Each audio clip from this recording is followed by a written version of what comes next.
Hello, everybody, and welcome to a very special Cubed 3 live stream of this State of Play presentation. Today, I am joined by Luke, Wilmer Hemming. Hello, redheads for the win. I'm joined by Mike, non-accented McCann. Hello. And I'm joined by Sandy Kirchner-Wilson. Hello. You just get your actual name, Sandy. I'm sorry about that. That's fine. I don't need a code name. Brilliant. Well, guys, it's been a little over than a week, probably under a week, actually. I can't even remember where we are at since the last time we joined each other for the Nintendo Direct back last week. Now we're here with the State of Play. We've got 6 minutes. Guys, I'm going to start with you, Luke. What do you think is going to be first to be shown in the State of Play presentation? How long do you think it's going to be? I'm thinking 20 minutes. I don't think it's going to be a big one. There's going to be, I think, stuff we're going to expect already, I reckon. New Horizon Zero Dawn. I know Call of Duty has been announced, so I reckon we'll see a bit of that as well. But I don't think any surprises. But what I'm hoping for some Final Fantasy. There's rumours of the PS5 upgrade, and with some extra content for that. I'd love to see some Final Fantasy 16 as well, but I think the most we're going to get is the FF7 upgrade. Okay. And Mike, as a PlayStation fan, obviously yourself, what do you think? Adding on to what Luke said there, obviously, a bit of Final Fantasy, a bit of Horizon Zero Dawn. Yep. What could we see? Well, I think my prediction's going to be a bit pie in the sky, but there have been some rumours circulating of a new PSP New model, PSP. which I think is probably unlikely, but that would blow me away if they announced a new PSP to compete with the Nintendo Switch. Otherwise, I think we'll see more of Ratchet and Clank, and a few more first quarter games and things that we can expect in the early part of this year. Okay. And Sandy, finally on to you. What do you think that we can see going on here? I mean, there's quite a few games that have already been announced from last year that we haven't seen. Mike's just named a couple there. What do you reckon? I mean, it would be nice if they could focus on maybe some games that haven't had as much airtime. So maybe not necessarily... I've totally blanked on the games that they've been showing off recently. But, they don't need to focus on something like Resident Evil, who had their own stream and stuff like that. It'd be nice to see maybe some Horizon gameplay, or... I mean, maybe even just some new scenes from Ratchet, like Mike was saying. But I'd also like to hear a comment on PlayStation 5 stock, because I don't have one, and I would like to know when I can expect to be able to finally purchase. Yeah, well, worldwide stock issues still persist for Sony. I think people want to get their hands on them, and they're not alone. Microsoft, Nintendo are also having stock issues. That's probably down to the real world issues that are out there in the globe at the moment, but also down to just probably chip shortages and things like that. I don't think it's a shortage of demand, that's for sure. You've got a bit of stock by there, beside you there. Yeah, this was a launch day stock because I decided to pre-order like a sensible person would when the PlayStation was initially announced. It wasn't difficult. I got it. I'm not gonna lie, I didn't have an issue. I know some people had pre-orders cancelled, or shops time out on them. I definitely feel sorry for them, but ultimately, if you want something, you get it, and it's a game of who wants it more. Honestly, I think if you really wanted one before it came out and you had the money and you were ready to go when that showcase was done, I think you had one, right? And anyone who didn't sat on their laurels for maybe a minute too long, and that's your own fault. Welcome to State of Play. No, I get it. That shouldn't be the case, though. It'll be interesting to see if they drive that demand now with this State of Play, though, as well. Yeah. The one thing I would say that I expect to see in this, I think there's going to be a value proposition to fight against the Game Pass. I would say Microsoft have come out swinging in this, and I know PlayStation have the PS Plus collection, that brings over some PlayStation 4 classics, some really good games, and that could be extended. But I think there could be something else. I think they're going to really want to try and drive subscription to PlayStation Plus. So whether that includes adding new games into there, adding some retro titles in there, you never know. They might be bringing in PS2, PS1 library into there, something. I don't know. It's really hard to tell. I haven't necessarily got massive expectations for this, just because we've seen a few more things from Sony. I don't know. I don't know why. I feel my expectation was more from the Nintendo Direct. I guess time will tell. We've got 1 minute and 20 seconds to go. We will try and remain relatively quiet during the stream, guys. So just to give you an opportunity to watch it, but we will comment here and there as to what we think and our reactions. Now, just to let everybody know, Sandy and Mike, you guys haven't got PlayStation 5s, have you? Not yet. Because you were too lazy to get it. Luke, have you been playing a lot of your PlayStation 5? I have. Now Tony Hawk's installed on it. Yeah. It's actually speaking about Activision very quickly. Now we saw BlizzCon just the other day. We saw Diablo, we saw League of Legends and Hearthstone and stuff like that rolled out map there.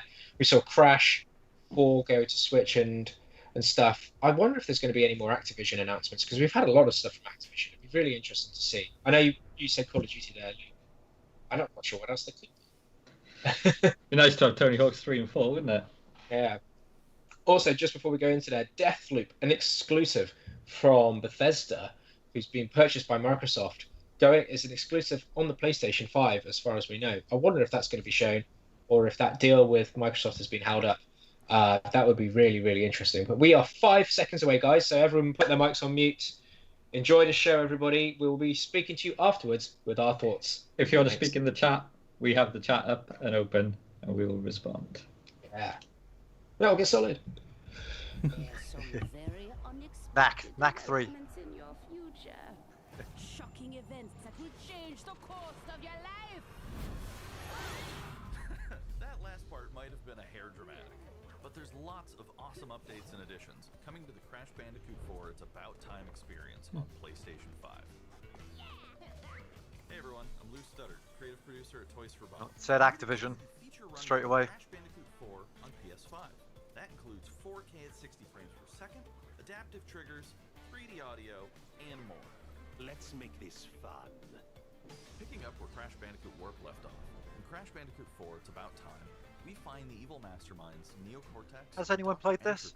Escaping a once-thought I would like to. interdimensional prison, leaving giant Certainly more interested with haptic feedback. follows as a mind-bending adventure for Go on, Crash and dude. his marsupial pals. We designed Crash Bandicoot 4 to leap off your screen, brimming with bold, vibrant environments and characters. Crash Bandicoot has always looked pretty suave, but wait until you see him spinning heads in native 4K at 60 frames per second. With the weight of the universe on your shoulders, and probably some errands to run, there's little time to wait on loading screens. Do you think Crash Bandicoot could be the next Mario? Bring adaptive triggers to your fingertips, so you can I think he's got to pass being the next Ratchet first. or feel the grip when you grab Tough the words. hookshot. Hold on tight when you feel the I do boom love the crash new jetboard, art style for really 4. feel the suck when you vacuum his dingo dial. Looking to get fully From all immersed in accounts, the it's a Crash really good game Bandicoot universe? as well. So, Crank it up to 11. look, yeah, I'll get around to it eventually. New dimension with enhanced Same. 3D audio. Maybe PS5. Achieving the infamous 106% completion is the sign of a true Bandicoot master. But should our genetically mutated marsupial lose his way, leverage PlayStation 5 activity cards to track your progress and hit your goals for things like time trials, flashback levels, and boss fights. I bet Entropy wishes he had that. Even bring your incomplete save over from the PlayStation 4 and use the activity cards to get to 106. And microtransactions. Oh, and one more thing. If you own the PS4 version of the game, an upgrade option is available. Check out the PlayStation blog for full details. Whether it's your first playthrough, Should being able to use your own save be a feature that they should not just happen. It's About Time on PlayStation 5. I mean, I suppose maybe another game's not done that before, so maybe it makes it a feature. Not what from what I'm hearing from PS5 Gang's all here on today's new edition of reliability thus far. We've got some great updates lined up for you. let's check out the latest on an eagerly anticipated Oh yeah, game coming this to game, the PS5 Returnal. console this spring from PlayStation Studios. Hey everyone, we at Housemark are excited to give you this sneak peek. This is Housemark.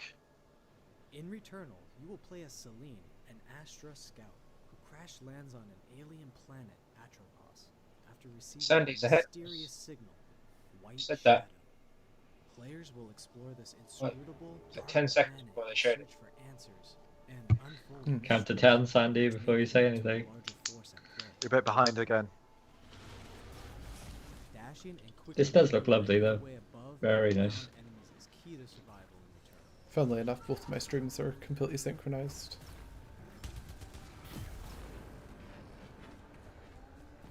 I've only ever played Resogun by Housemark, but I thought that was like a brilliant game. This was like the same thing, but 3D action. With the large variety of enemies and the vast number of unique Oh, this looks movements fun. each possess, It looks a lot more combat interesting than when they first showed it. challenging no matter what the Yeah, this looks cool. It's like death, it looks like that bullet hell thing, but they're taking it into third person.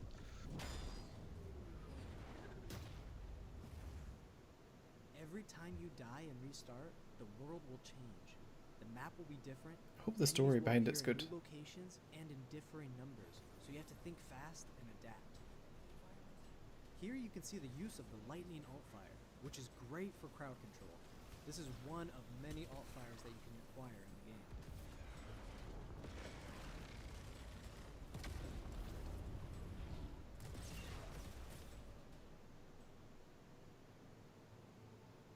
You will stumble across mysterious devices that can grant rewards to the player. These will vary from weapons, consumables, and upgrades, and they can completely change your playstyle and make each cycle feel unique. Besides the intense combat, Returnal also has a deep and engaging narrative. We allow players to piece together the puzzle that is the story of Celine, as they venture deeper and deeper into Atropos and into her personal nightmare. That can't be here. I think I am reliving my memories in that house, but not fully. They're corroded. Some parts are missing, others seem manufactured. But I can remember the torment, feeling like I was losing my mind. There's no comfort here. No safe space.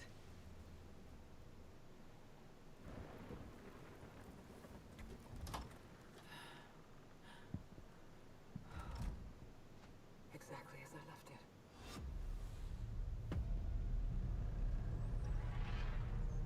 That actually looks pretty excellent. Got a bit PT. I'm on board now. Yeah, I like that. You know what I like about it is it looks like a game. Yeah.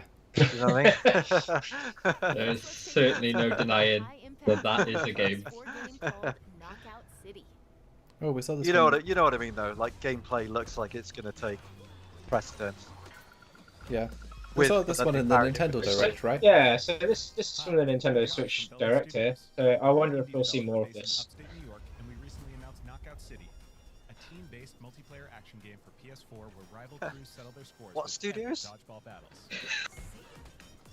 Knockout City is easy Bellin? to play, but there's a lot of depth here for those who've got the skills. Sure hope so. In 1v1 face-off mode, you'll go head-to-head in a constantly shrinking battleground, relying on your reflexes and abilities to knock out an opponent.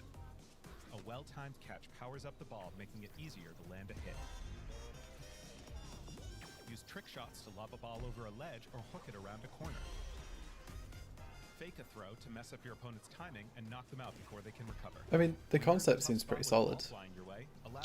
The thing about this game is that it's a game I would like to play, but I know it's a game I'll get absolutely dominated on online. I know it's bad. Like, You're going to need to be in day one to get a few afternoons enjoyment out of it before you get spanked. Teamwork makes the dream work in Knockout City. If your crew is outmatched, a well-coordinated team can still. Oh, Knockout City. That's what it's called. Playing at Back Alley Brawl, a new map that you'll find in our upcoming crossplay beta. so our friends at Nintendo Live actually had a good preview of this. If you want to go and watch it on their channel, they had an advanced preview of the Nintendo Switch version. So go and have a look. Were they warm on it? I think it looks pretty fun. Were they quite warm on it? Caught empty-handed? You can It literally looks fun. become the ball, a new weapon for your teammate. Or risk it all. Charge up a teammate, launch them high into the air with an ultimate throw, and they'll land in a huge instant KO explosion. Gosh, it's just like the kid from Hook. Here at Velen has been obsessed You just with roll the him up and world throw for the him. last 4 years. Knockout City is coming out May 21st, and we'd love your help in our final stretch of development. Rally your crew and sign up for our crossplay beta at knockoutcity.com to play early on PlayStation. See you soon, brawlers. A beta.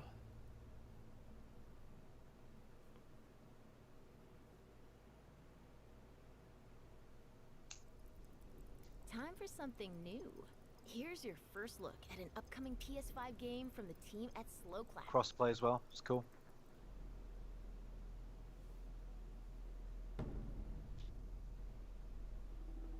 Something new.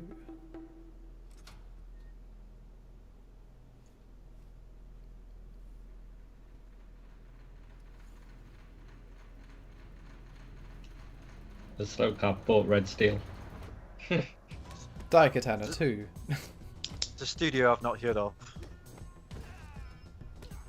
No spoilers. Oh, it's a brawler. Looks like God Hand. That was a great game.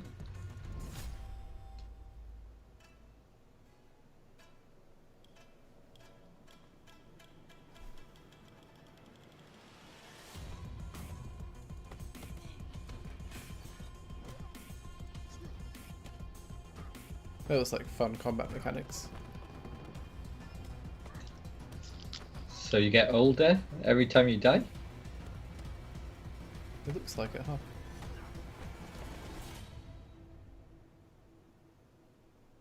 Or just more beardier. Do you think it's Sifu or That is the Shifu? debut of Sifu, coming to the Sifu. PS5 console later this Sifu. Sifu. Now let's get an update on Solar Ash, an epic Yeah. PS5 So close. adventure from Art Machine. Get that? Answers in the comments. This thing.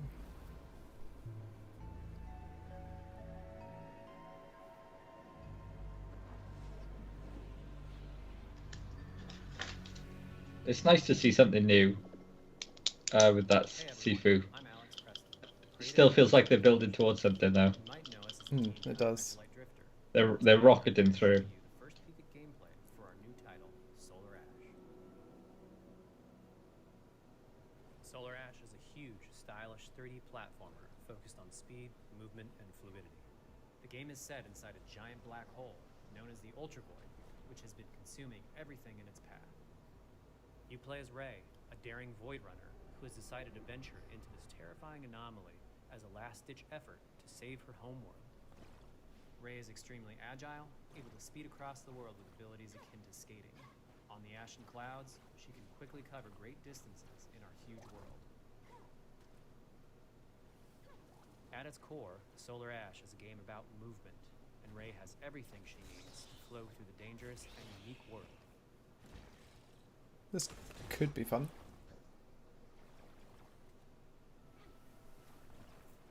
It's got a imagine slight it'll Gravity Rush vibe.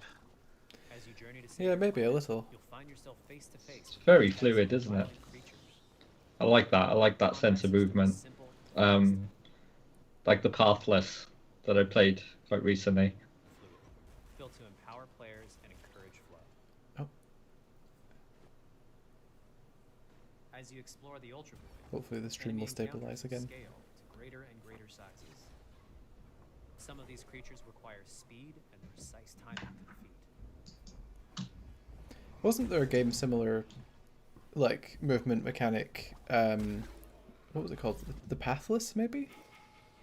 Ray will eventually Yeah, the be faced Pathless. with That sounds massive right.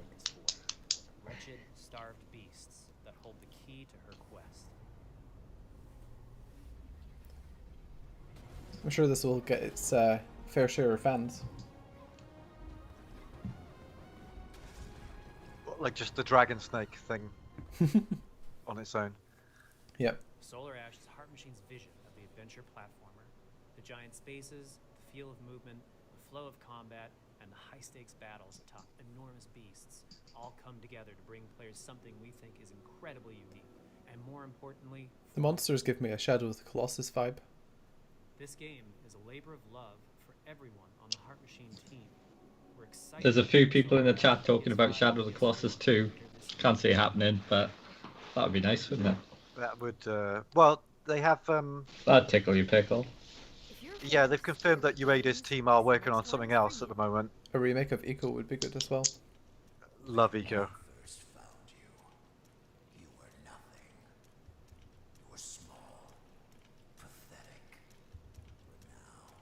Oh, is this what I think it is? Five What is Nights that? at Freddy's type of thing, or Yeah, it looks like that kind of thing. Oh, it does look like Five Nights at Freddy's. Disappointingly not what I was It thinking is. of. It is. Yeah. It is.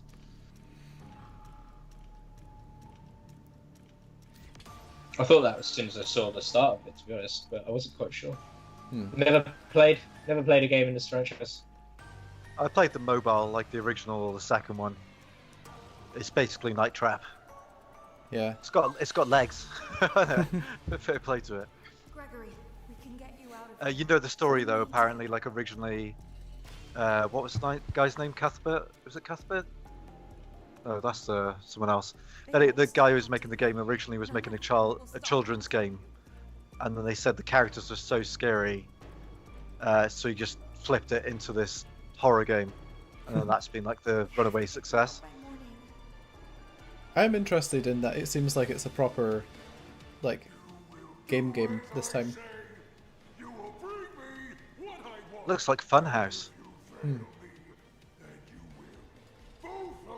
Looks like they should give it a VR mode. I'd be surprised if that's not in the works. Stream's not over yet. I mean, PlayStation have announced they're doing a next-gen VR, right? Mm-hmm. But they haven't shown that, have they, at all? No. They've just confirmed they're working on it. There could be potential for this stream. Still think it's too soon, though. I think so. I actually originally, when it was loading up there, thought it was the new Alice game by American McGee. Yeah. Jigs. Hi, I'm Warren Leonard, creative director at Oddworld Inhabitants. I do Today, like I'm gonna Oddworld. take Here we you on go. a brief tour of our newest game, Oddworld Soulstorm. They've always known you would come. Do you know why you have? In Soulstorm, you reprise the role of Abe, accidental hero turned unlikely leader of an emerging revolution, as you do battle through weird and wonderful environments in an effort to escape the all-powerful and eternally greedy Gluckins. We really wanted to bring this world to life with what we call 2.9D platforming, which adds much more depth The and visuals are immersion really for nice. the player. This sense of 2.9D, connection is also yeah. reinforced through the use of the dual senses haptic feedback, as you'll now be able That's to like Blitz processing though, isn't it? Oh, absolutely. Yeah. Blitz. Blitz processing. What was it? Blast. Blast. But they are far more than helpless workers looking to be saved. When used Did any of you play the remake of Abe's Odyssey? You may find a review for that, Sandy, on cube3.com. You'll probably find one in there from me as well. Pretty sure I also reviewed it. It's Excellent control system. Were you positive on it? Definitely. Yeah, I was. yeah, we both were. We had arguments about this. Yeah, see, because I played it and I couldn't get on with the control system of it. I thought it broke the original game a little bit. It certainly wasn't as tight. Yeah. Like, I felt there was a lot of more accidental deaths than there was before. It doesn't look like this one might have refined that though. Yeah, this looks great. Yeah. It might be our age. It does look lovely. Like the graphics and the lighting effects and that look brilliant. And weapons against them, or use them to gain access to paths still ahead. The Oddworld universe is a diverse place. Does it make you feel old that they have to explain what you can do in Abe's Odyssey? You'll find dark and dangerous caves, heavily guarded industrial sites. Has it done a fart yet? Here we've built I don't lots of know, opportunities actually. for you to test your skills and find different ways to handle things. It won't be easy. If being hunted by an army backed by a shady and wealthy organization isn't bad enough, there are It looks like also they've more essentially turned dangers in the forms of natural Abe's Exodus into a completely new game. trials against swarming dark creatures, and industrial hazards that Yeah, must it looks like be they're just crossed and avoided. making a next-gen version of Abe's journey is classic full of Abe, freedom which and is truth. There's a rich, great. engaging narrative to discover in a world full of lies, and we've been able to bring our characters to life like never before. In true Oddworld fashion, your actions in-game will decide the fate of Abe and all those you manage to liberate along the way. And we can't wait to see what you will do. I'll definitely be dipping into that game. Yep. Oh. It's coming quite soon. soon.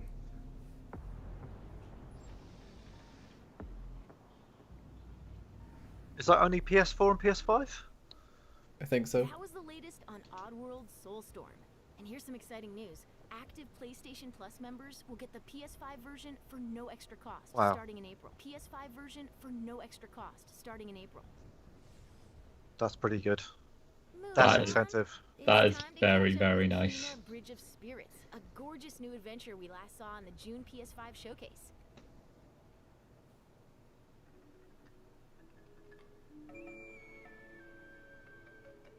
Oh yeah, this game looked charming when they first showed it off.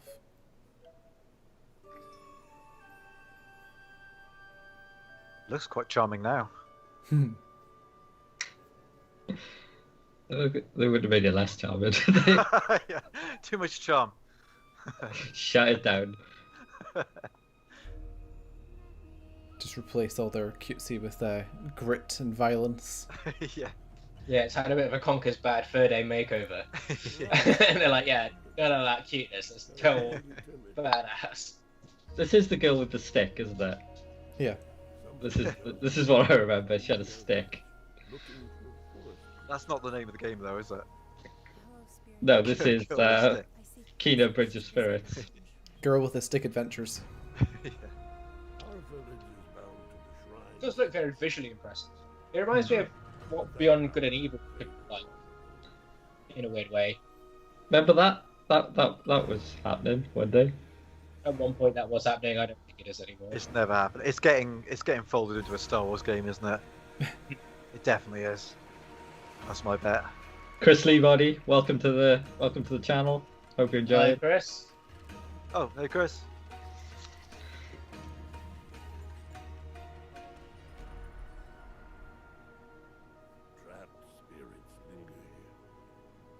It's giving me kind of Last Airbender vibes as well. Not the movie. It does look suitably next gen as well. Like Yeah. something Looks- that couldn't be done on the current. I have to admit, the quality of the stream is giving these graphical. I mean, this is in 4K. I don't know about. Well, it's in 1080p, but for some reason, it looks great compared to like some of the compression on the Switch stream that I was getting. True. I would love to see this uncompressed though. At its full quality.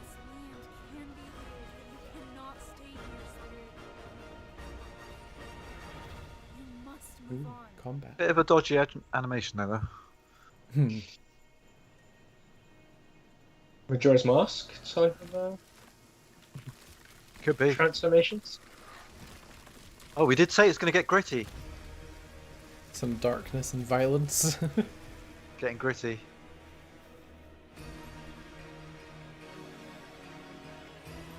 This is looking more intriguing than when they showed it in June, I have to admit. Definitely. Yeah, I Actually agree. looks- That's looking pretty cool. I mean, I was always up for it, but now even more so. Music sounds great as well. Oh, Really enjoying the music. Now let's settle in for a stylish new look at Deathloop, a PS5 first-person shooter Hey. developed by the team at Arcane. Ah.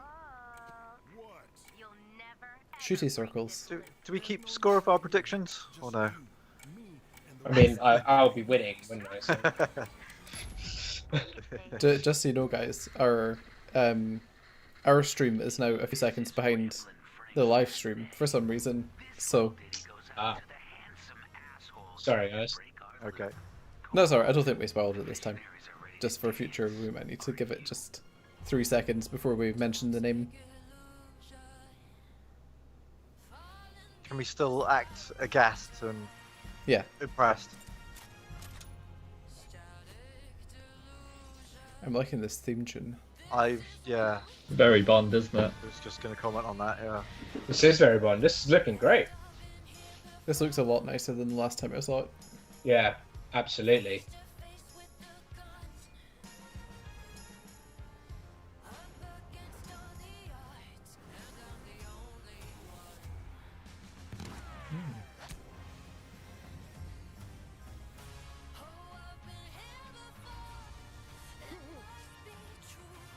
We're just enjoying the theme tune now. Same.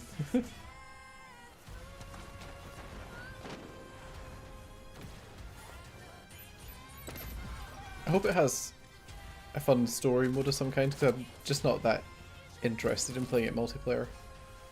But then it might be multiplayer only, I don't really remember what the idea was.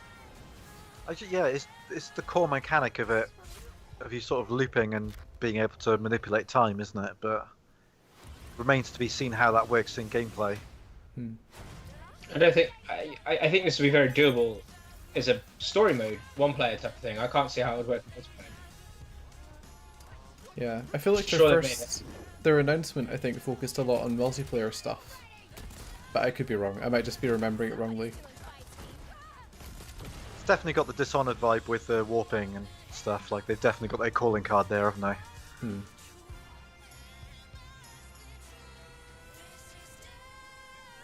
It looks genuinely really pretty, though. I like the music. Yeah, I'll just play for the music. Who needs no time to die when you've got Deathloop? Chris L is hoping for a glimpse of Final Fantasy 16. I'm with you there, Chris. I'm guessing we're all hoping for this. I'm guessing this has to be end of the year, though. Yes. This has to be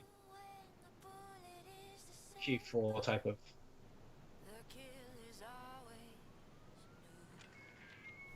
I'm hopeful for Final Fantasy though. I think that's possible, isn't it? He dropped an F-bomb in the stream. Who did? The stream.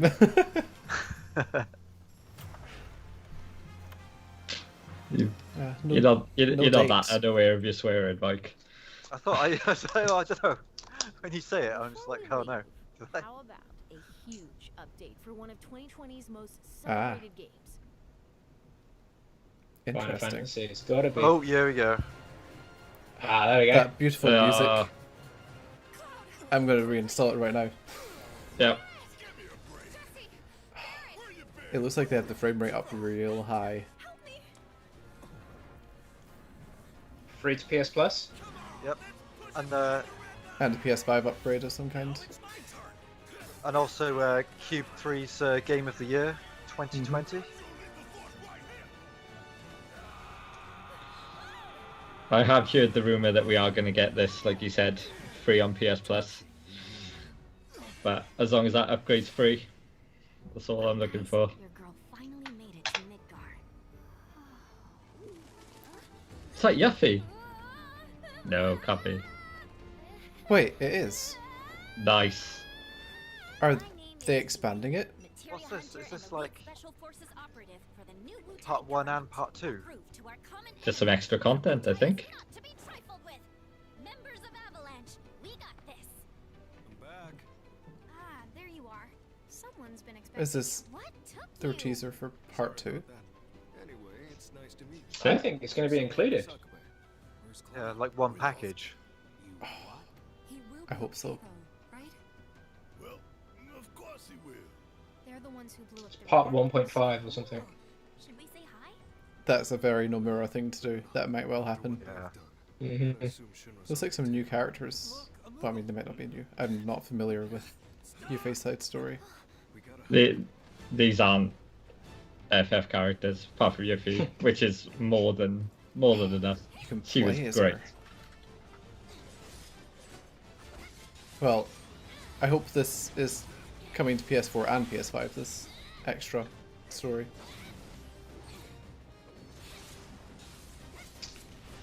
Well, I think it would be a bit of a miss if they left it on PS. Just Sorry, I only put it on PS5. It will anger a lot of people who can't get one. Oh, I'm super excited. His name is Sonen. Definitely not Final Fantasy canon, as far as I know. Guess he is now. I like what I'm seeing. I just don't own the game.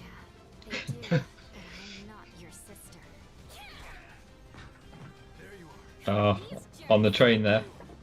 Wait, aren't these the ones from What's I say? Intergrade? 1.5. Yeah. Yeah. Chris L says 1.5 final mix. Is that Yeah, 10th this of is, 10th of July 10th of- or 10th of July, yeah, it would be. yeah? This is Final Fantasy VII Kingdom Hearts, isn't it? I'm fine with that. Just keep throwing 5 minutes of game over and over at me. I'll keep buying it. Oh, they're going to show us the upgrades. Excellent. There you go. Higher res. Higher frame rate, I think. Looks no different to me. Wait for it. It's gonna move.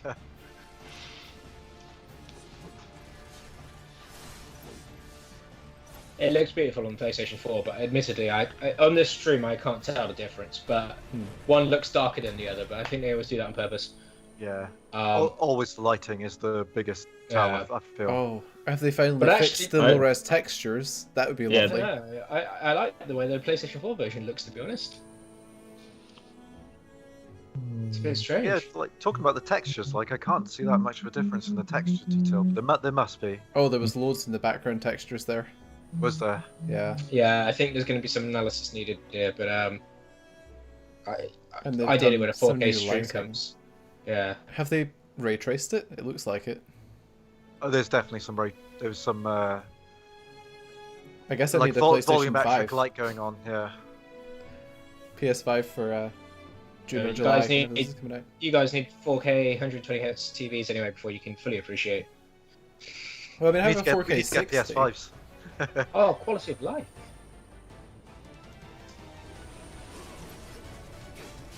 Okay, so we have modes to pick from. Oh, normal classic. Classic. What does that mean? Is that a fully ATB system, maybe? It's The gotta active be, time hasn't it? battle. I Gotta mean, it's be. definitely whatever the classic mode was, but with a harder difficulty, so that'll be interesting. Photo mode, because of Nice. course. Yeah. Was there not wait- a photo mode in Remake?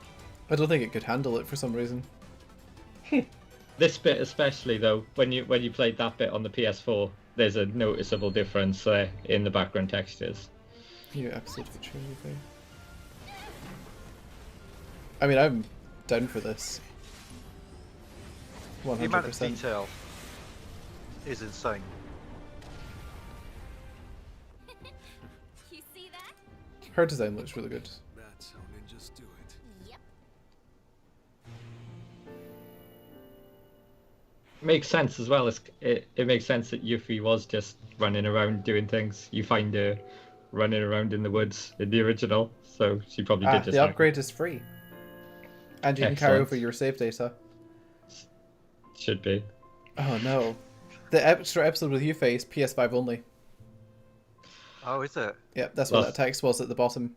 That's You pretty can much only- made the decision for you, surely. You can only get the new chapter if you upgrade to the PS5 version. Console later this year.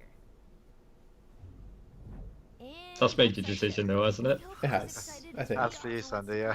I mean, to be fair, I was going to get one for Resident Evil 8 anyway, so... There are like some games now, like Hitman 3, which I'm holding off for, even though it's a current gen game. But I'm holding off for next gen to play it. There's a great review of that on Cube 3. I've heard. That was interesting, actually. I wasn't expecting Final Fantasy VII Remake news. I wasn't expecting any new content. That's very, especially not new content with one of the best characters in Final Fantasy VII. Are we thinking follow it up with 16 now? Or just a black screen? I think it's finished. Yeah, Is that just the end black of screen. it? Yeah, that was it, I think. Mike, you're still watching thinking this is going to happen. To be fair, I think we talked over the bit where they said that's it for the show. Yeah. It's not a Marvel movie. But I was just about to open the popcorn. Yeah. but if they're upgrading the textures in Final Fantasy VII, hopefully that means whatever patches they make will fix it on PS4 as well. Mm-hmm. Get rid of that low quality door in the pub that takes you straight out of the environment once you notice it. So, what did everyone make of that? Well, let me summarize because I've been taking notes, believe it or not. So, guys, thank you very much. If you're still watching us, brilliant. I'm gonna start with just running down what happened in the event. So, Crash 4, we've got added content, we've got added features, native 4K at 60 frames per second, enhanced 3D audio. You get the adaptive triggers, faster loading times. Comes out March 12th. Any of you guys picked up Crash 4? Nope. Not yet. Not yet, no. I think that's the general consensus, so is it? Not yet. Yeah. I think we're all... Oh. I'm fairly sure I'm going to play it at some point. But I think the only thing really stopping me is just a lot of competition. There's a lot of games, a lot of backlog. The timing's just not right for me at the moment. Yeah, Sandy, are you a Crash Bandicoot fan? Are you stuck with backlog like Mike and just sort of waiting for the right time? So I've actually played all of the remasters. I can't remember what the collection's called anymore. Insane Trilogy. Yeah. But sorry, I've distracted myself by dropping a bit of the stream in the wrong place. Hey? Alright, we'll go to Luke. Let's go to Luke. Yeah, Luke. sorry. So Crash Bandicoot, we've just had Crash 4 announced for Nintendo Switch. A lot of people probably would have got won over by that. But are you going to pay more for a game that you could probably get on PlayStation 5? With the Switch tax, so to speak, you could just get these enhanced features on our lovely PS5s here.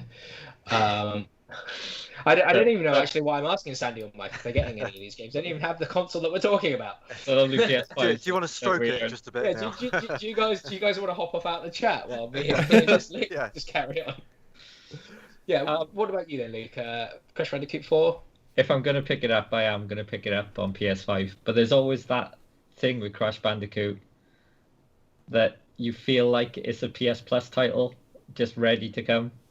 Right. And Ratchet and Clank is on its way.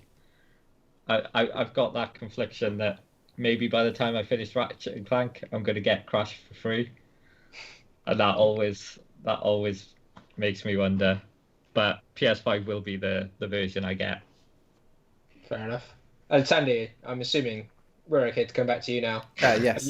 Sorry. Are you backlogged? Are you waiting for a sort of a freebie from PlayStation Plus, or is there any other reason why you've not picked it up?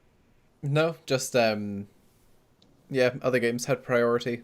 Is there a pricing issue? Because obviously you mentioned about Insane Trilogy there, and you got like 3 games for 30 quid, and now you got this game and it's like 50 quid or whatever it might be. Is that an issue for you? Is there a pricing issue? Or yeah, a little bit. Like I'm not sure that I'd be investing enough in Crash to drop between 40 and 70 quid on it or whatever they ask for. Yeah.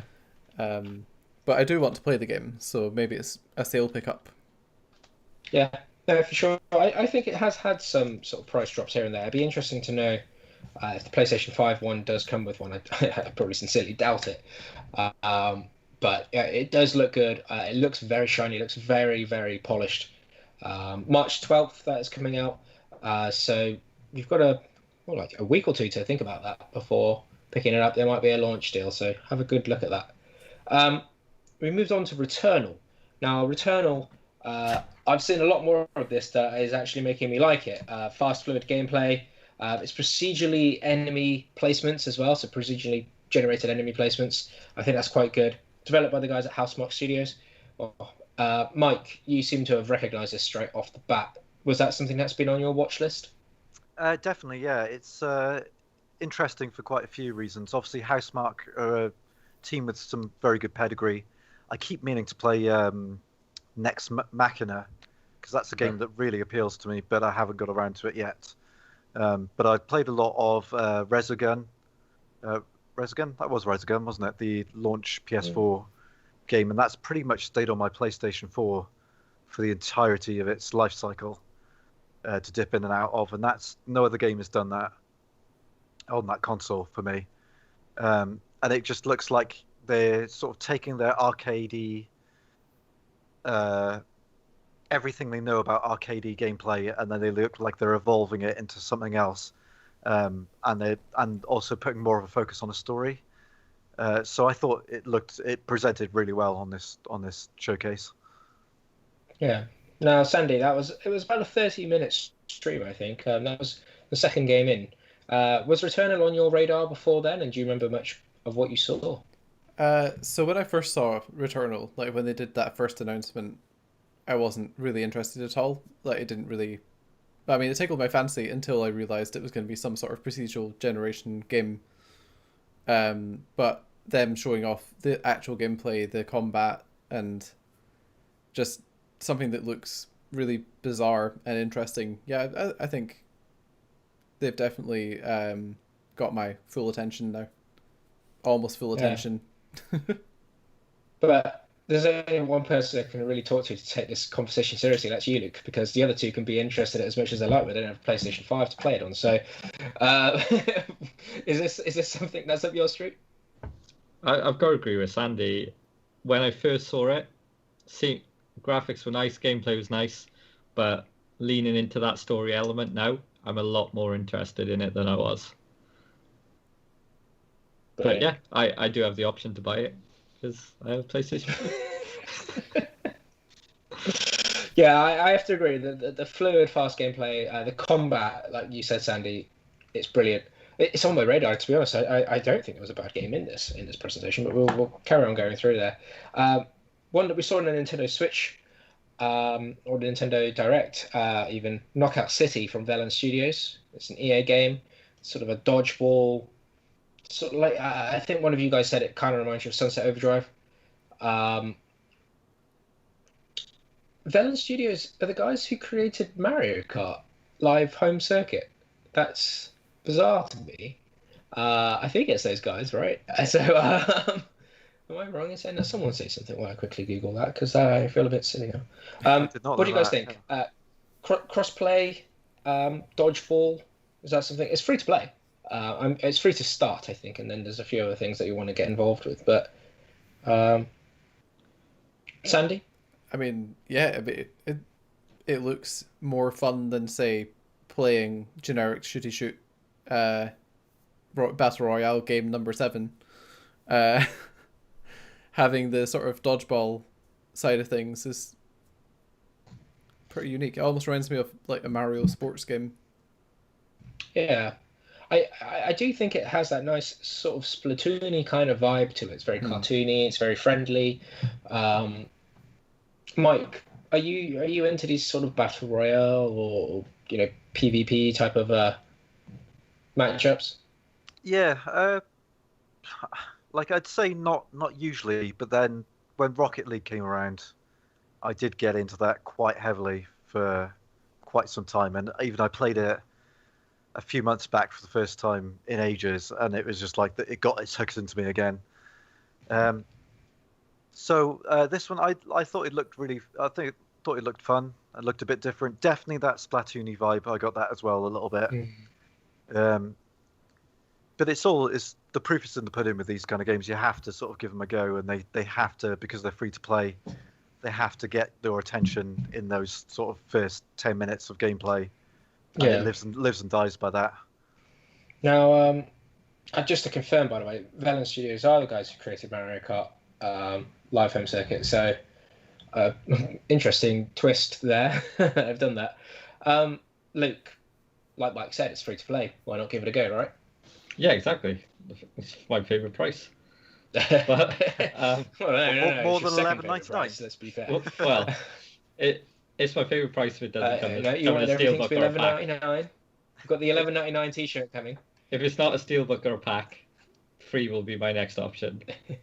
But yeah, like Mike said, it looks fun. It will live or die by its gameplay. But what I do like about it is the fluidity. And if it's got that, like I said before, reminds you of Sunset Overdrive. If you've got that kind of traversal, that'll definitely be, if I'm going to play one of these games, probably the go-to. Yeah. Oh, well, that's good to hear. But there was another game that you were quite interested in, Luke. Sifu. Sifu? Oh, Sifu. Sifu? Sifu? Sifu. I think I'm getting this right. I'm fairly certain they said Sifu at the end. We all went because we were all questioning it. I'm fairly certain they said Sifu. Anyway, by Slow Clap, sort of a martial arts based game. It looks like that you seem to get older every time you die and you start again. I'm guessing that's ironically your life. Luke, you seem to have some sort of vague interest in this. Yeah, there was definitely interest. I do really like that. If that is the mechanic, that really interests me, because you've limited your game there. If they stick a permadeath on there after that certain amount of times, that's fascinating. They could do a lot with it. You know, the older you get, maybe the slower your moves are. You lose some abilities. Sounds like you guys. The guys who were around for the launch of, I don't know, the BBC Micro on launch day when you were 50. Sandy, what about you? Bit of a Sifu. I think you mentioned it looked like something that you played before. Yeah, it gave me a huge God Hand vibes. So that was a game by, I think it was by Platinum, actually. God Hand, maybe the company before they made Platinum games. And it was just really complex, really difficult sort of kung fu gameplay. And this game looks like it's mirroring that idea, but obviously with the crazy when you die you get older mechanic. Yeah. Martial arts games, Mike? They for you? Yep, you like that type of tight combat? Definitely can only echo the other guys. I think the aging mechanic, if it's like what Luke is suggesting, that does sound very interesting. But otherwise, it looks like a brawler, and I often think there's not enough brawlers, and it's nice to see someone attacking that genre, no pun intended. You know, in 2021, because it's a cool genre and it needs more cool games in it. Yeah, no, that's fair enough. I didn't catch a release date. I don't think they announced one. But what I will go to, and Mike, I'm going to stay with you. Solar Ash. Now that was the game that was brought to you by Heart Machine, same guys who bought Hyperlight Drifter. It was that runner/platformer, very colourful. Your type of game? Yeah, it looked cool. Yeah, definitely. I think I said as we were watching it was giving me kind of Gravity Rush vibes, without the zero gravity, but it looked like very fast movement, kind of flowing, getting into a flow state with it. So yeah, it looked really cool, and it did. And it seems like the team who were making it seemed very passionate behind it. So that's always like a little inspiring thing to see. You know what I mean? So yeah, I'll look forward to seeing how it comes out. Yep, no, that's brilliant. Now that actually seemed to have it was already sort of announced before. Right? This isn't the first time. Sandy, second time seeing it. Are you with Mike on this? Is it? I mean, I'm seeing a theme emerging where they showed a game once and I was like, whatever, and then they showed it the second time, like, actually, that looks pretty fun. And I mean, I think when they were first showing off that gameplay, I was kind of uninterested up until they started introducing their sort of Shadow of the Colossus-esque boss monsters or whatever they are. And yeah, it looks really interesting. I've never played their other games, but I know that this kind of mirrors that art style just in like flashy full 3D and stuff. So yeah, I'd be willing to check that out when it finally pops. And actually, this is a very interesting observation. I mean, Luke, the style, the presentation, the trailer style that we've seen in the State of Play has probably been different than what we've seen previously, but actually very different to what Nintendo showed. Nintendo are actually a bit more cinematic in their approach to a lot of the game trailers, whereas I'm just thinking about the State of Play, it was gameplay. It was just constant gameplay. Yes, a little bit of here and there, but what did you think? They showed a lot of Solar Ash, like Sandy said. You know, the second time seeing it, it's interesting. Are you more attached to this game now? Yeah, I think the proof is in what we're saying. That We've seen that extra bit. We've seen the gameplay. This is what's sucking us in, and this is what's making us think about picking these up. There's only so much you can see from a cinematic trailer. But funnily enough, we then did go to a slightly cinematic opening for Five Nights at Freddy's Security Breach. Luke, are you a Five Nights at Freddy's fan? Is this something that you've played before?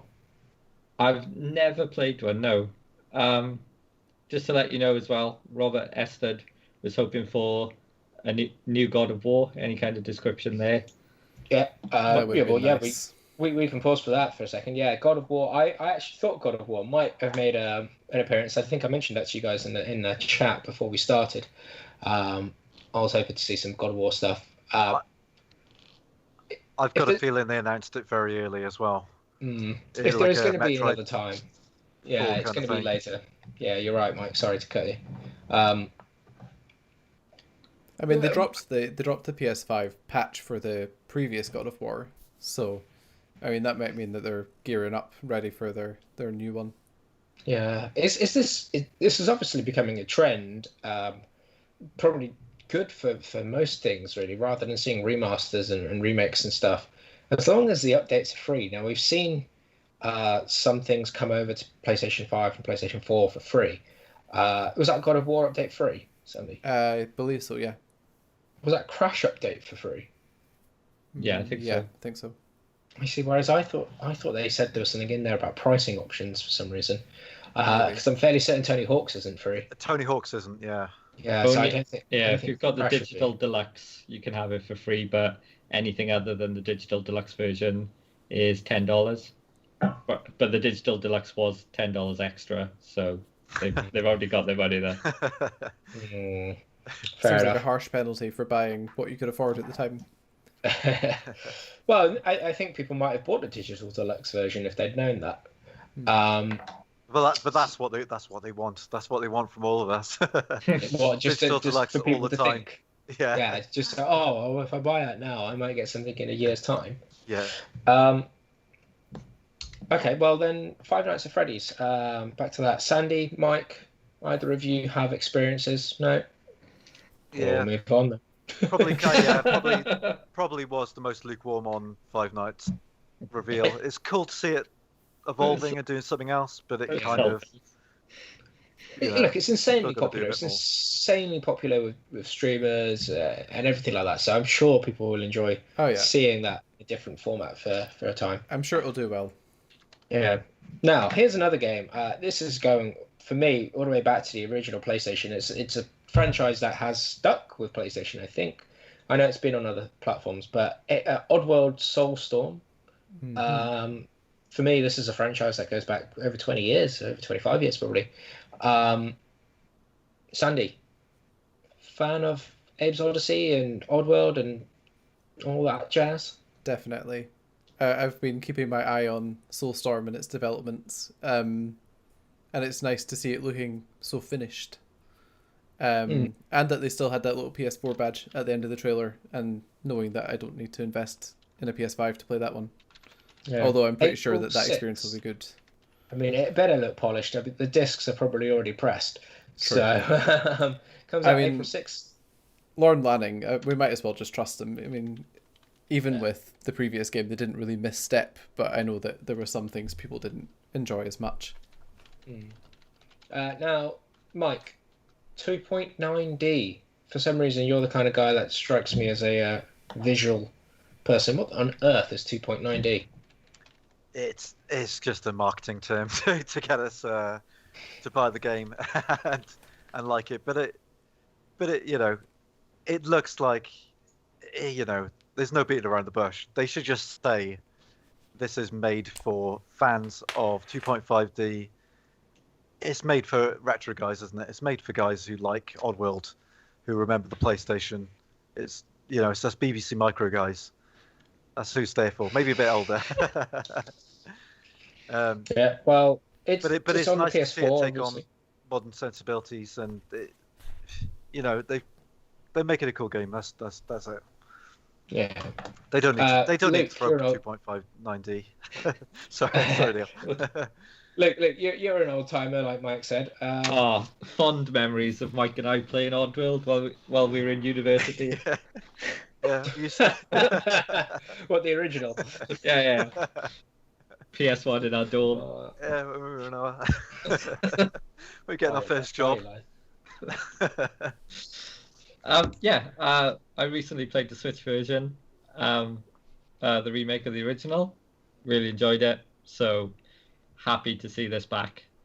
And yeah, I'm not sold on the 2.9D. This is like we said in the stream. This is very much feels like a blast processing issue. Yeah. But... Looking at some of the sort of best 2D or 2.5D platformers more recently, there's things like Ori, things like even Donkey Kong Country Tropical Freeze. Both of them. Rayman. All of these games really did this kind of procedure quite well. Pandemonium. Pandemonium too. Yeah, I think Oddworld will is Neil old enough do for that. Oi. Yeah, no. Okay, well that's coming out very soon. Any of you guys going to pick that up on launch, or is it a game that you're going to probably try and wait for a little bit of a discount?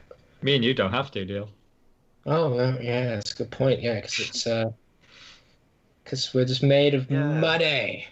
It is coming out on PlayStation 4.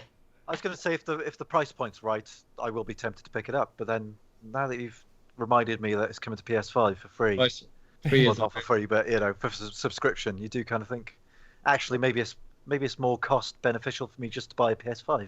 I think that seems like the sensible decision. Fair enough.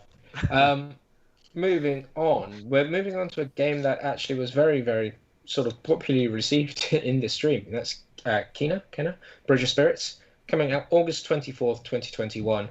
This game has come a long way. Again, echoing what Sandy just said a few moments ago, it has come a long way from where it was.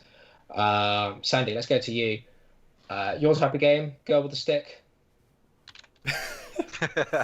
Yep, definitely. Yeah, I think it looks excellent. I really want to pick it up. Oh dear. It was all going so well. It's a way better name. Yeah. I mean, it looks gorgeous. It does. Graphically, I think I don't know why it kind of gave me that Beyond Good and Evil vibe, because that game's 3 generations old, and Lord knows when the other one's actually coming out. But even that new one doesn't have anything like that. This is a very nice, bright, vibrant vibe, but we did see a slightly dark side towards the end. Mike, talk me through your experience with looking at this game from when it was first revealed in that state of play back in June last year to what it looks like now. Yeah, absolutely. They've played it quite well, because when they released it on the 1st of June, when they announced it, it was kind of like, what's this? And then as we're seeing more of it, we're getting an impression of, like, it's looking really good. Like, I think the main thing that stood out from today's trailer for me is the animation did seem like it was pipping it above a certain threshold, which was piquing my interest. It looked like a Disney film come alive, and it did look genuinely like something that can't be done on current gen. It looked like something that was built for next gen, more so than maybe anything else. So it's probably one of my favorite trailers of the state of play today. Well, speaking of only available on next gen, Luke, as much as Sandy and Mike like it, they're gonna have to lump it because they ain't got one to play. Is this gonna be your type of game? I'm not sure if you mentioned that yet, but Sandy might haven't got one. Rub it in. Yeah. Just echoing what everyone else has said. That I liked it on the original trailer. It looked interesting, but my interest has gone through the roof after seeing that. It looks fantastic, and it looks like something you could really get lost in. The music as well sounded great, which Mike and I have had this discussion over Ori, and I know that we've had it as well. If you get that music right, that raises a game, I think, far above its limitations. Definitely. Now, another game with a great soundtrack that we know was announced directly after that, and that was Deathloop. We say announced, it was shown again. Now, this is the team, I can't remember who's actually developing, but published by Bethesda. Arcane, I think. Arcane, that's right, Arcane Studios, yes, that's right. Now, I didn't write too much down about Deathloop, actually, but that theme tune, like you say, the music, kind of really drew me into this compared to the first trailer of Deathloop anyway. I like the gameplay of it, I like the look, I like the sort of James Bond-esque feel of it. Luke, talk to me about Deathloop. Is what you saw attracting you to this? So I feel like a broken record here, but yeah, when I originally saw it, didn't grasp it at all. Didn't take for me, but throwing that theme tune, and yeah, I would want to play that now. If they really lean into that Bond angle, that's going to work for me, I think. It fills a gap in the market. I mean, we're all nodding here. We're all literally watching this, and actually, I can't think of a bad game in there. Yes, it was only half an hour, but actually, Crash 4, Returnal, Knockout City, Sifu, Solar Ash, Five Nights at Freddy's, Oddworld, Kena, Bridge of Spirits, Deathloop, and as we know, Final Fantasy. Sandy, going round and round and round. With Deathloop, do you think that this could make the jump to Xbox Series X and PC, given Bethesda's state of play? I would be very surprised if it stays captive on PlayStation forever. I imagine that regardless, it will pop up on Bethesda's now home devices at some point. And Mike, James Bond, are you into those kind of James Bond types of games? Do you think that now that we've got the Hitman developer working on a new James Bond, well, that's probably not going to come for another year or so? Could this be, this year's? Well, actually, this didn't get dated. I'm assuming it's 2021 sometime. Yeah. First-person shooters, are you into that? Yeah. Like everyone is, like I wouldn't say they're my favorite genre of games, but then you find yourself consistently playing them, throughout a year and throughout your gaming existence. So you can't say no. You know what I mean? There's loads of great shooters that, that we all love, like, namely GoldenEye. So, do you think that do you think a new game keeps having to develop new mechanics like this? Because this game looks great, but obviously they're having to throw this loop mechanic in there to get people's attention. Are we going to be consistently looking at sort of these niche novelty mechanics going forward into the next generation to try and differentiate? It's very possible, because with regards to Deathloop, like that is the carrot on the stick for me. Though I like all the Bond stuff, and like I love all the Bond movies, and I love Metal Gear Solid 3, like for all of the Bond homage it does. I also do not want a facsimile of Bond, which is where you feel like it's starting to head. But it's the gameplay mechanic that hooks me, which I'm thinking, I don't know what that's about, so I'm going to give that, and then marry that with the Bond stuff. That could be something really cool, Yeah. Well, I don't think I was alive when the word facsimile was last used, but I'll tell you when I was alive, and that was when the original Final Fantasy. We used to communicate with it. Yeah. Before telephones, Neil. When the WhatsApp isn't working, we fax each other. No, I was alive for the original release of Final Fantasy VII, and I've not yet picked up Remake. It's clean swept the Cube 3 Awards back earlier in the start of this year, and it was something I wasn't able to even really get involved in the conversation with. All of you guys are big Final Fantasy fans. I've played the original, and I've played a few other Final Fantasy games, but I've not yet got Remake. Luke, I know you're probably the biggest Final Fantasy fan here. I know everyone else is big fans, but Final Fantasy Interlude coming out what we assume to be 10th of June. It could be the 6th of October. I don't know if they've compensated for the UK dates or American dates. Everybody else put an actual month. Got classic. You got classic mode, whatever that may be, photo mode, the graphics versus the optimization side of things. You've got this whole additional arc, which I think was only exclusive for the PlayStation 5 version. I didn't see whether you had to pay or not. I wasn't there. I'm assuming you're going to have to pay for the extra DLC, I think. But the message at the bottom said once you upgrade to the PS5 edition, you can then purchase the UFA chapter. Wow.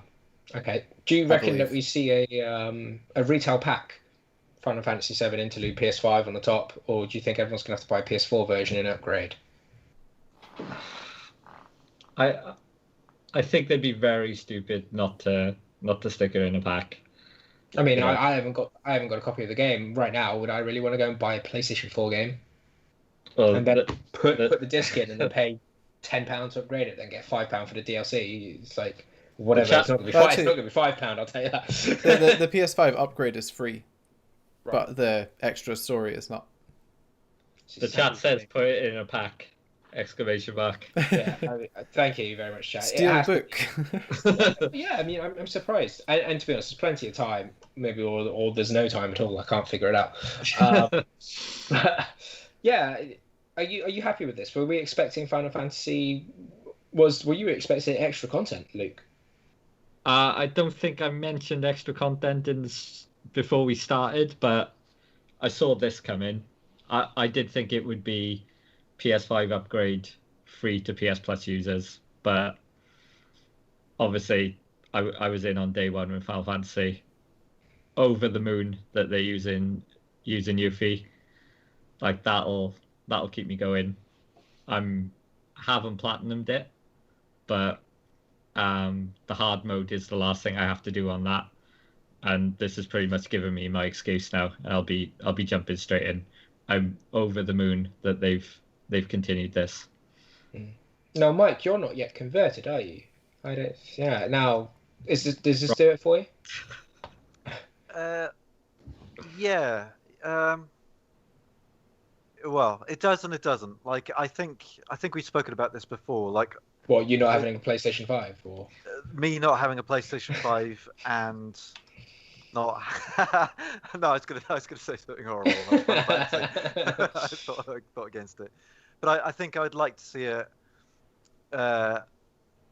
Like, rather than in its parts, I'd like to see it as a complete package, and then that would be the point which I'd like to jump in at and absorb myself as Final Fantasy remake. Sorry? We're too old to live to that. We'll never see that. True, yeah. True. Maybe part 8. I do think this is going to be a 10-year release for Final Fantasy VII. I'm with you, Mike. I knowing that there's going to be more and more pieces and parts of this game added on, I don't want to get suckered into either an incomplete thing on a disc or constant upgrades to it. I want them to release one master disc or one whatever, because it's not going to fit on one disc. And when it's complete, I'll jump in. I'm not saying that the game is broken or incomplete. The content is being rolled out the way it is, and it looks like it plays excellently.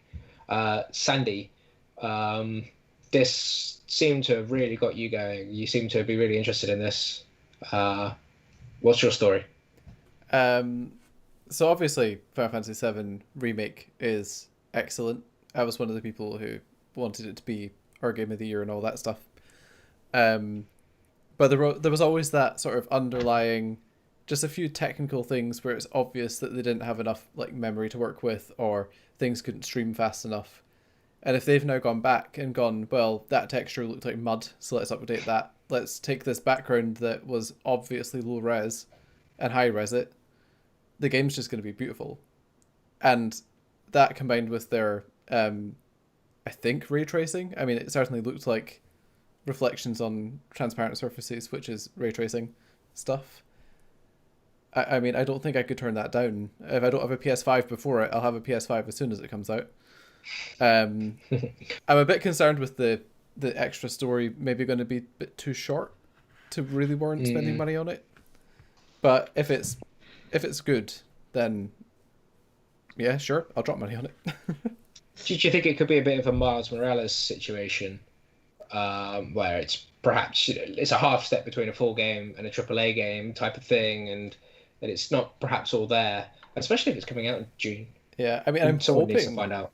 I hope it's like a half game step, but I feel like it's going to be more of a 3 hours character DLC. So it'll be like 3-4 hours instead of like 15 or 20, which is what you'd actually want. But Sandy, you've just started Kingdom Hearts, haven't you? I have. So you've got all these little tidbits of feed-in to look forward to. Yeah, I've already been like totally suckered in by paying a tenner for an hour's worth of content. So I'm a full convert on this. I guess we could start calling it Being No Mirrored. Yeah, just keep drip feeding me little tiny bits of information about a story I already know, and I'll keep giving you money for it. No, it is the 10th of June, by the way. Just to finally say, Xbox Live has been down for the last 2 hours. I wonder if that was a convenient timed event. But it'd be very interesting to see if this does turn the tide of, I don't know, are people more PlayStation or Xbox this generation? It's very difficult to tell. Really, I think both of the consoles are in high demand. I think both of the consoles have a good library of games coming. However, now I'd say Sony's definitely got those games, that IP coming, and I'm starting to wonder, like, what is there actually coming out on my Xbox? I know there's Halo Infinite coming, but do you think Microsoft needs to strike back with their own sort of showcase soon? Surely, right? I would hope so. Yeah. But no, it's fine. Now, we talked about a few other things. I was hoping that there was a few murmurings about things like Silent Hill and stuff like that. A bit of a Ratchet and Clank, GT7. It looks like these games are going to be a bit further off than perhaps we'd anticipated. Was there anything else that you thought was massively missing from this, Luke? I'd love to see it, but Uncharted 5, not even any gameplay or footage, just a nice little FMV of a map. Uncharted 5 on it. Maybe even just put Drake's Ring on it, and then let me know in 2023, 24 when that's coming out. But just give me that hope that we're going to see it. Yeah. Well, Sandy, we've got E3 coming up in 2-3 months, right? There's going to be some sort of showcase there. Would you expect something else to be announced at that event, like something big for the holiday? A PS5 Pro. No, I mean, there's loads of rumors around. There's like rumors of handheld consoles, of new Silent Hills, of all this stuff. But to be honest, I don't think I have any particular hopes for anything they're going to announce. I'm just enjoying the sort of, when we do get a nice chunk of stuff, it's always, there's something in there that I want. So as long as they can keep that up, it's all good. There was the VR sort of update the other day that was announced, and you've obviously got the PlayStation VR. Are you a little bit wondering where's all the VR support for PlayStation 5 games, or are you okay with this? I mean, it couldn't hurt them to already start having PS5 VR support. I mean, Blood and Truth, the game from, was it 2019 that released? That got a PS5 upgrade just a couple of days ago, and now it supports like 4K and stuff like that, but obviously scaled back to that 1080p for the headset. To be honest, the thing I'm actually interested in, and the thing I hope they tell us about fairly soon, is that they're adding analog sticks to the controllers, because free movement was the biggest problem with PSVR, I think. Right. Okay. And Mike, so you mentioned, and Sandy just mentioned it there, in terms of a PlayStation Portable or PS Vita type of thing. Do you think there could be something in the making? Do you think that could come at E3? It's tough to say, isn't it? Because they had a big loss with Vita in the handheld market. But at the moment, Nintendo with the Switch, as much as it's a home console hybrid handheld console, there's zero competition in the handheld market at all. So whether it be a dedicated handheld, I don't know, but the discussion is that with the advancement of 5G technology, is that enough of a USP to justify a new handheld? Maybe, because like the PSP Go felt like it was ahead of its time, and maybe the time is still yet to come. So there are a few other things. Obviously, you've got xCloud or Xbox Game Pass for mobile, whatever they want to brand it as. You've got the Switch.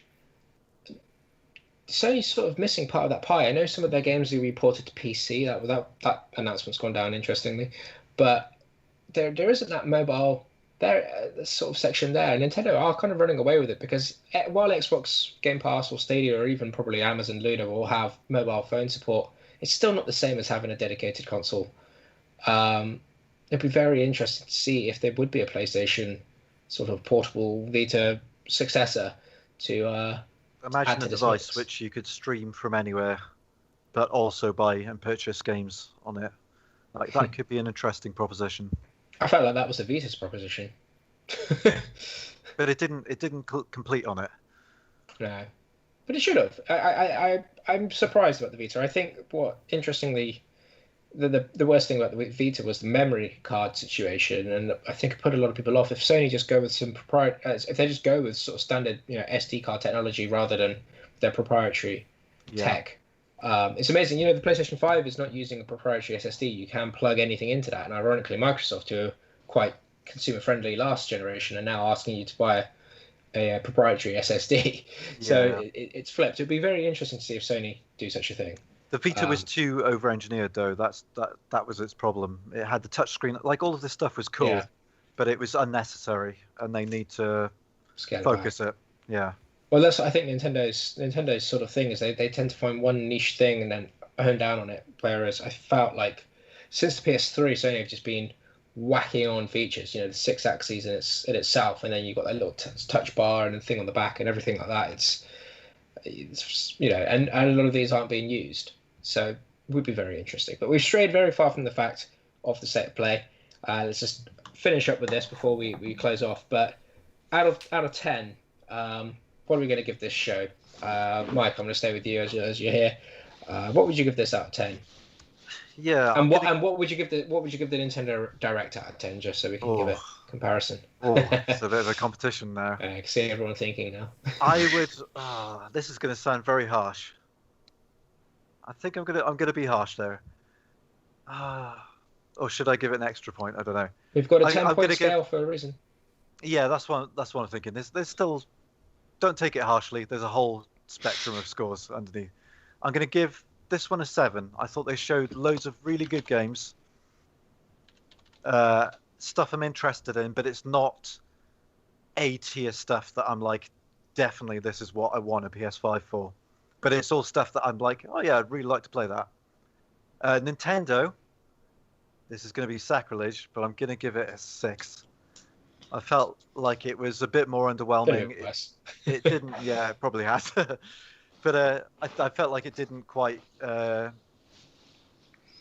bring the goods. The same thing, I wasn't sure there's enough I want to play within the year that they showed. Yeah.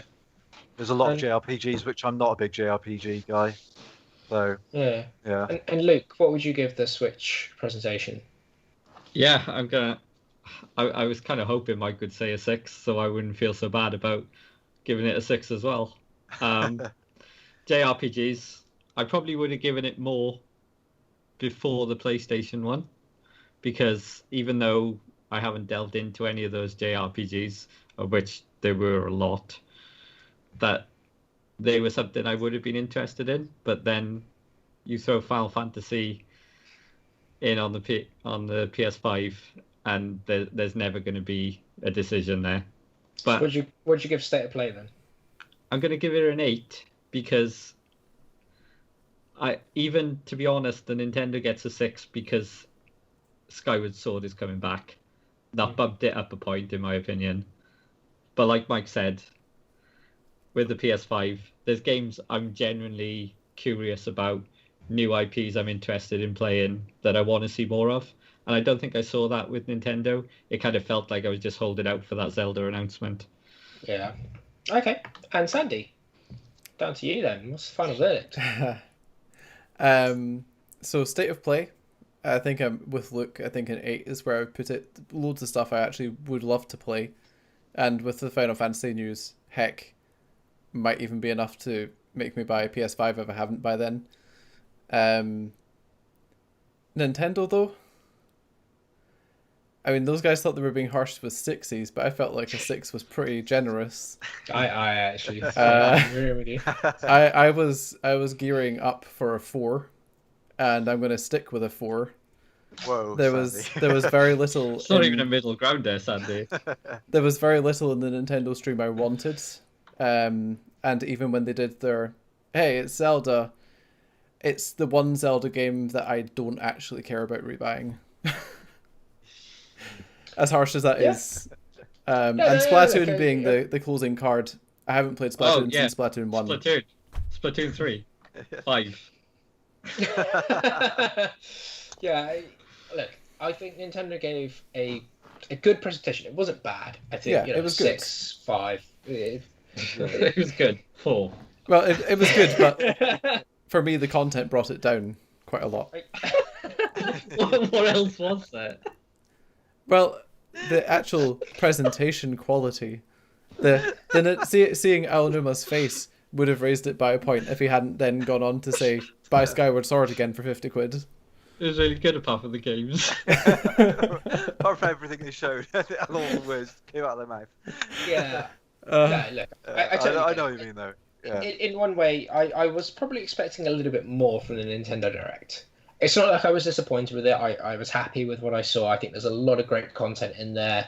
I think we wanted that next Breath of the Wild. We wanted that Metroid announcement. We wanted something. We wanted something else. And we've seen remakes. We're actually getting...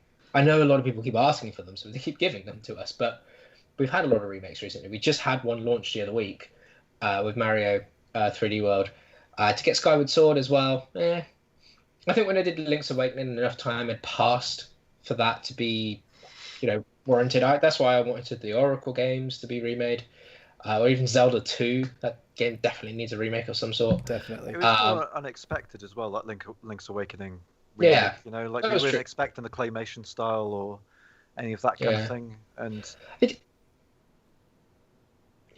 I just felt like they've got so many of their large franchises. And they've not capitalised on where is F-Zero? Where's Wave Race? Where's a bunch of other stuff? I know we've got Mario Golf, but with this state of play, I'm not knocking the Nintendo Direct, by the way. I was very pleased with what I saw, the Smash announcement, everything. What scores would you given it, Neil? I think a 6 for the Direct, Nintendo Direct, and the 8 for state of play sounds about fair to me. For the same reasons, right? There were a lot of games in the Switch presentation that I thought, it's cool, but nothing that made me run out and want to buy it. But I'm looking at my notes here, and fine. Crash 4 is something that's already out, and Final Fantasy is something that's already out. But then you start looking past those, and things like Deathloop, things like Kenna, things like Solar Ash. Definitely games, and even Returnal, right? And I know these games have also been announced, but we've seen more and more gameplay for them. That's made me very interested about actually turning this thing on and playing it. Yeah. And not to say that the Direct didn't do that for the Switch.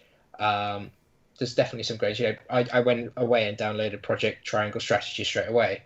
So I had a demo for that game, I should say. So look. I'm excited by everything I've seen this year from pretty much everyone. We've got another big show tomorrow. Pokemon Presents. It's coming very soon anyway. It's either tomorrow or another day. We're going to see a bunch of stuff. Obviously, Nintendo, you've got to house those two things together, I think, the Pokemon Presents and the Switch Direct or Nintendo Direct. But it is Pokemon's 25th. And I think there's going to be something big happening in that tomorrow. It certainly sounds like it. Yes. But, guys, I'm going to say it again. I think I'm exhausted. We've talked a lot. But it is time to bid everybody adieu. Mike, what's your socials? It is. You can find me at it is. It is. At movement with no e's _ matter. And we'll still never be able to find you. Luke, what's yours? Nobody's added me. Not even Cube 3. Oh, I'll give you a follow. I am at Lem207, and I have had thousands of followers. Thank you. Loyal fans. I've had a bunch of fans add me. I think Luke has. I just think people can't find you, Mike. Unsearchable. That's what I like. I like to have a bit of an edge. You know what I mean? A bit of a. The mystery. Really hard. Yeah. You know that when people do find you, they're really into you. They've listened. They're hanging on your every letter. Yeah. Just say with a pad and paper, like get it from every video. Another bit of information on the Twitter handle. Every relationship I've ever had. And Sandy, might as well say yours. I'm at Squidgy Buffalo. And I am at Flynn Neal. But guys, thank you very much for joining us for this very special State of Play presentation. We will be back with other special presentations. We might even do something when Xbox perhaps announce theirs. Or maybe we should do this during E3. If you think that you like this presentation, this live stream style of ad-libbing and mistakes and everything else that we're doing, then let us know in the comments below. But guys, thank you all for watching and joining in. But for now, that's everything.